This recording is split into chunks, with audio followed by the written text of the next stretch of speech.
Charlie Waters, a Cowboys legend who meant so much to those 1970s Cowboys teams, was oftentimes the most important piece of the legendary backfield. Intended for LaFleur and intercepted by Charlie Waters. He has time. Waters down the far sideline. Again, Charlie Waters, all he does is key the tight end. Avellini with good protection this time for Letta. Picked off by Waters. The tight end looks really open. Because of that, Avellini decided just to make sure he's already overthrown Bo Rather, so watch this.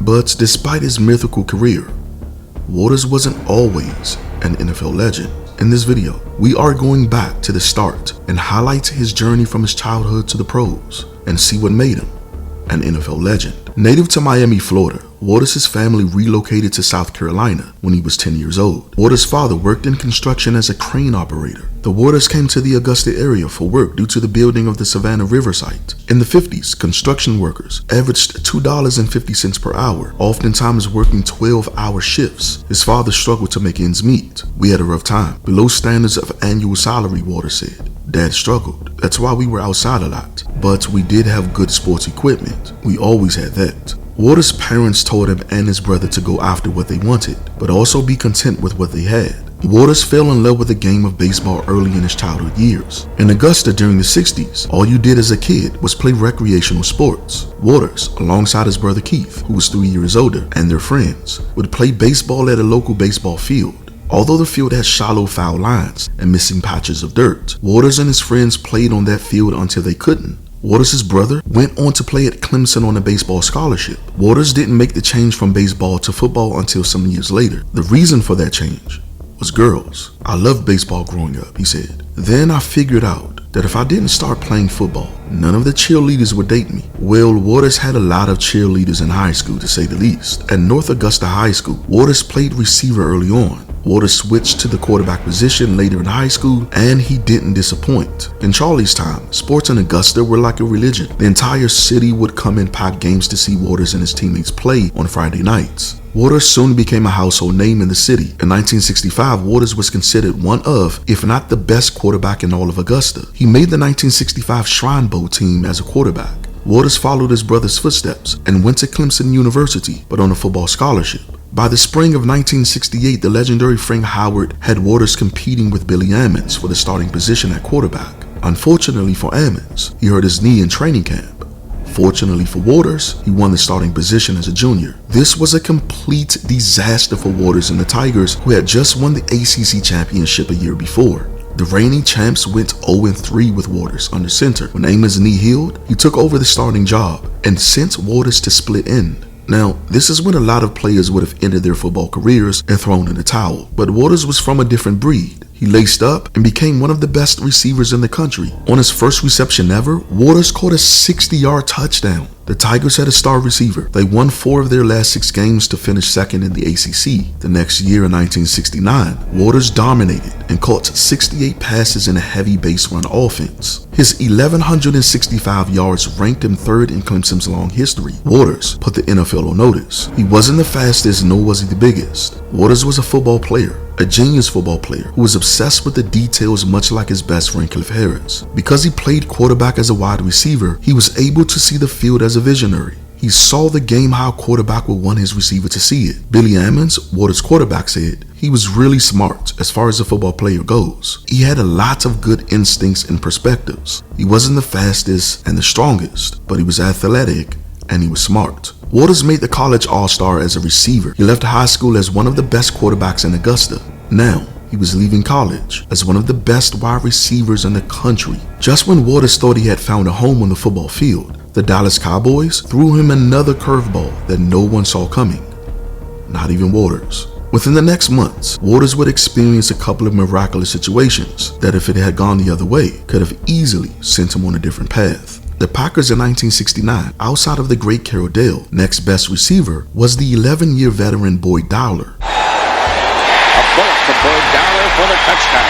Dowler in 69, after 11 seasons, was let go by the Packers. They were looking for a receiver to take his place, and that is when they set their eyes on the kid from Clemson. During the NFL draft in 1970, the Packers told Waters that they were going to draft him as a receiver in the 3rd round. But that is when the Cowboys made a move that left a lot of people scratching their heads. The Packers had the 68th pick in the 3rd round. The Cowboys had the 66th pick, which was only 2 slots ahead of the Packers. No one had an idea of what was coming next. Just before the pick was set, Waters received a call from the Cowboys.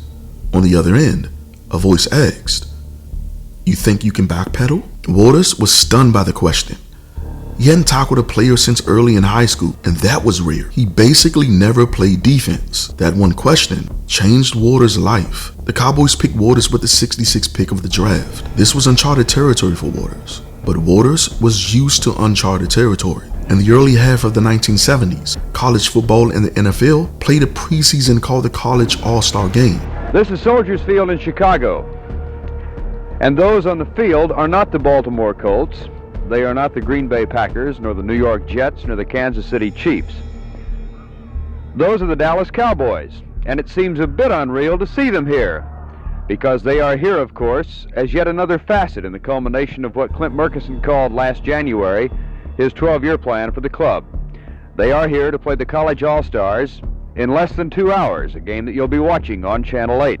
The game was a collection of the best senior college players in the country against the NFL champions of that season. All-star team. They were going to face the people who won the Super Bowl last year, and they have to be All-Americans and all that. Although Waters made the team as a wide receiver, Landry suggested that his team play him as a defensive back. They did. Waters played lights out, not only confirmed to the team that he was their guy, but also confirmed to himself that he could do it against NFL competition. But again, things weren't as simple, at least not at first. Training camp of 1970, Waters reported to camp weighing 200 pounds, 7 pounds above his playing weight. Due to the extra pounds, he ran the 40-yard dash in a measly 4.8 seconds, much slower than his previous time before the draft, which was around 4.5 seconds. Waters was at the center stage of rookies that Landry was looking for to help a defense that was 11th out of 16 in passing yards allowed and tied for 12th out of 16 in passing touchdowns allowed. Well, naturally, our defensive back situation will be much more difficult to fill because we think with Thomas that we have filled our void in our backfield. With defensive backs, there's hardly any way to tell, which defensive back's going to be a top guy, and the only thing we can do is draft for them. Guys like Denton Fox or Charlie Waters or people like that. These fellas might be the one that will replace them. You really never know. Waters' first go-around was disastrous. In training camp, he couldn't cover anyone. Waters feared the worst when his phone rang in his motel room one morning, waking him up. On the line was the team's secretary. "Hey, Charlie, you have a meeting with Coach Landry at 9 o'clock. Make sure to bring your playbook." That was it. He hung up. There was no kind of explanation, although he really didn't need one. Every rookie knows what that conversation means. Whenever a coach tells you to bring your playbook, there's a high chance you won't be getting it back. At the time, Waters was friends with another young rookie with great aspirations, Cliff Harris. He called Harris on the phone right after. "They're going to cut me," Waters told Harris. "Yeah, right." Harris laughed it off. He told Waters to stop with the jokes and hung up the phone. Waters was shocked. Standing in the shower, he had so many questions. How did he come this far to get cut? What was he going to do back at home in South Carolina without football? He couldn't help but feel like he let himself down and everyone else who believed in him. But then, remarkably, the phone rang again. It was one of the coaches. Charlie, there's been a little mistake. We didn't account that you were a late reporter to camp. You actually have 2 more weeks left before you are eligible to be cut." Incorrectly overlooking Charlie's late arrival as an all-star member meant he had an additional 2 weeks to demonstrate his skills before affecting the roster limit. Miraculously, he had a second chance. Had Waters never went to that all-star game as a wide receiver, you or I would have never known about Charlie Waters. For the next 2 weeks, Waters practiced diligently and he eventually made the team as a backup cornerback. Ironically, this wouldn't last long. In 1970, America was at war in Vietnam. American soldiers hiking their way through the sweaty jungles of South Vietnam, searching for an elusive enemy. And then, right in the middle of the season, that was at a time Vietnam was hot, and I was called to basic training and had to go to Fort Polk, Louisiana. Waters took advantage of Harris's absence, having 5 interceptions in his rookie season and making the all-rookie team. His 5 interceptions came in the 6 games that he started in. Dallas got the game's first break when Charlie Waters intercepted an Oiler razzle-dazzle.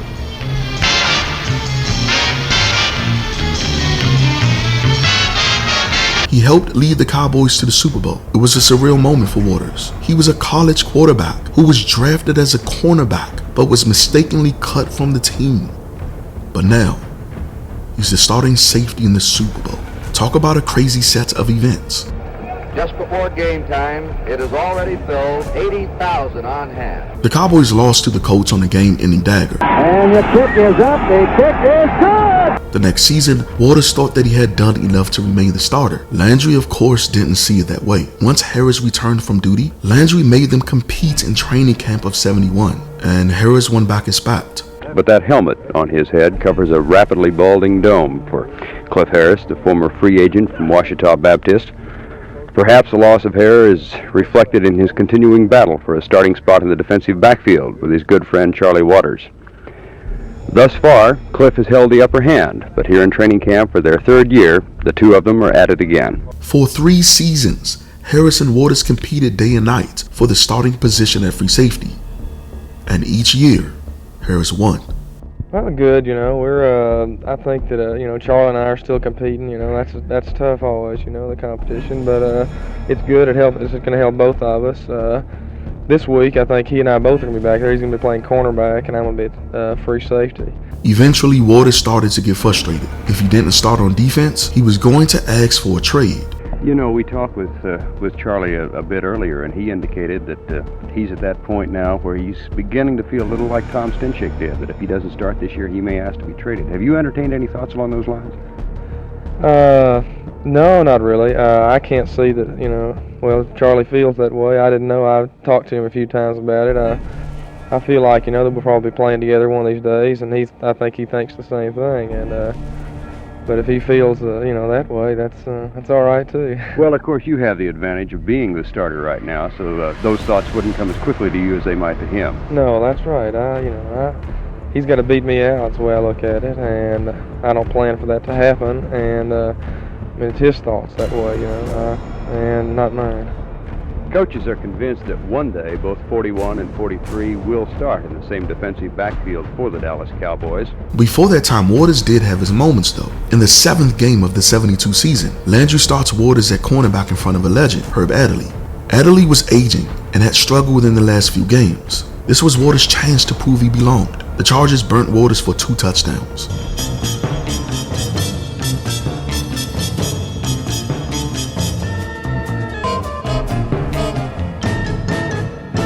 The fans wanted Waters out. They criticized Landry. What's going on with Waters? They asked Landry at the press conference the next day. I'm going to give him another chance, says Tom Landry. Landry kept Waters in at cornerback. He didn't let Landry down. The next Sunday, against St. Louis, Waters played lights out. He had 2 interceptions. He returned 1 for a touchdown. Although their secondary is much maligned, cornerback Charlie Waters is learning fast, and hidden behind a stunting rush, he soared past Bobby Moore and burst to a touchdown. Waters helped the Cowboys reach the NFC Championship game against the Redskins. But again, lightning struck. The Redskins' Charlie Taylor burnt Waters on a 51-yard bomb. Taylor gathered in Kilmer's pass for a 51-yard gain. And a few plays later, he attacked Waters again, but this time for a touchdown. Kilmer sent Taylor slanting again in front of number 41 Charlie Waters. Waters' nightmare wasn't over.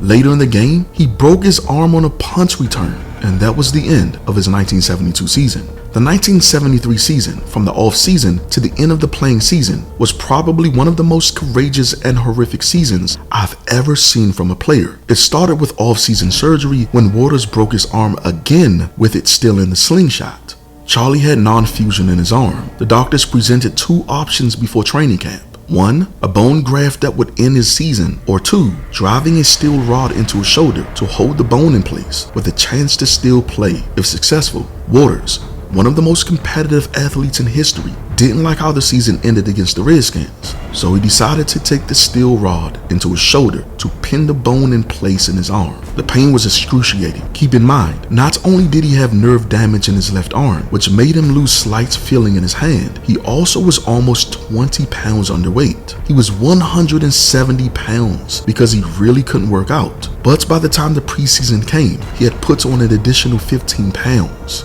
He now weighed 185 pounds. For the entire preseason, Waters dominated on basically one arm.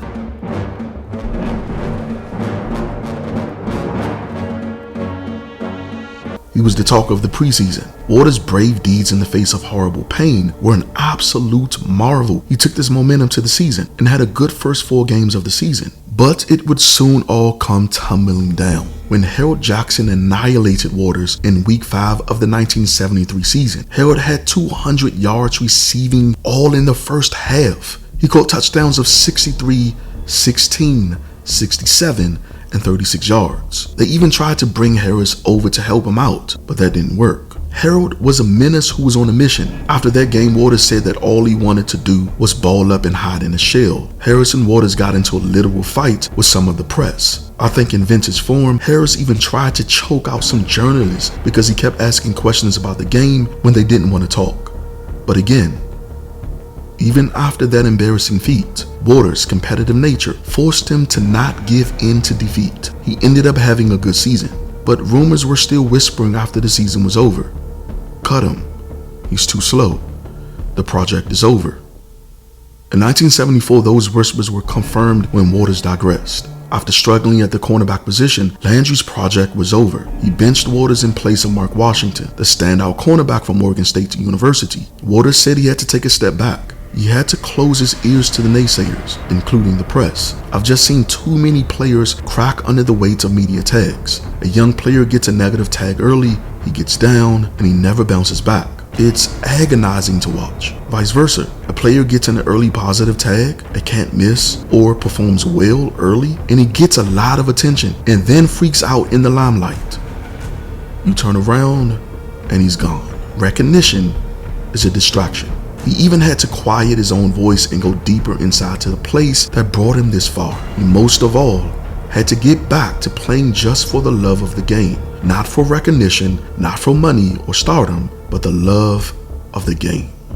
That's exactly what he did. In 1975, he found a home at the strong safety position and never looked back. Throughout his football career, he continuously reinvented himself in the face of challenges. In high school, when the coach said he wasn't a good wide receiver, he became one of the best quarterbacks in the city of Augusta. Similarly, when doubted as a quarterback at Clemson, he transformed into one of the most outstanding receivers in the university's history. And when the Cowboys said that he wasn't a good enough receiver to be drafted, and he eventually made the team as a backup cornerback, he made the all-rookie team. And when the world said he wasn't a good cornerback, he reinvented himself like he had always done and became a legendary safety who defied all odds. Capped by a final irony. Safety Charlie Waters, so often battered in Redskin victories, scored the climactic touchdown that left George Allen out of the playoff cold for the first time in 5 years. From 1975 until he retired, Waters had an amazing last half of career. It's blocked by Charlie Waters. Good snap this time. Here we come. They got another one. Blocked by Waters. Intended for LaFleur and intercepted by Charlie Waters. He has time. Waters down the far sideline. Again, Charlie Waters, all he does is key the tight end. A humble football genius who is arguably the most dependable and clutch defensive back in postseason history. His postseason interceptions are tied for most in NFL history. Good protection this time for Maddox. Picked off by Waters. Protection this time goes down the middle. Again, it's picked off. This time it's Waters. Cavallini throws picked off. This is Charlie Waters' third of the game. Incredible. Unusual. Outstanding. He played in over 5 Super Bowls, 10 NFC Championship games, and won 2 Super Bowls. Waters' life started from humble beginnings to an end made up of legends and myths. Until next time, make sure to like and subscribe to the channel, and as always, Thanks for watching.